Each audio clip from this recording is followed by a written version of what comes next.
The world is healing na nga ba sa Middle East? Nagkasundo na po kasi ng 10 araw na ceasefire ang Lebanon at Israel.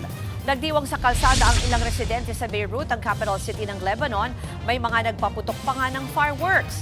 Labis na pagkatuwaro nila yan sa napagkasundo ang tigil putukan na naging epektibo na kaninang alas 6 ng umaga.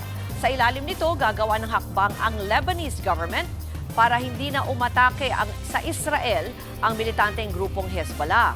Kahit kasi may ceasefire, hindi raw paaalisin ni Israeli Prime Minister Benjamin Netanyahu ang Israeli forces na nakadeploy sa southern Lebanon. Ayon sa datos, may higit 2,000 na ang namatay sa higit isang buwang bakbakan ng dalawang bansa simula noong March 2.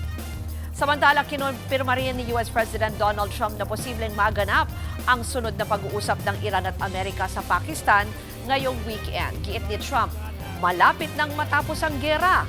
Pero kung wala raw mapagkakasunduan sa peace deal, tuloy ang bakbakan.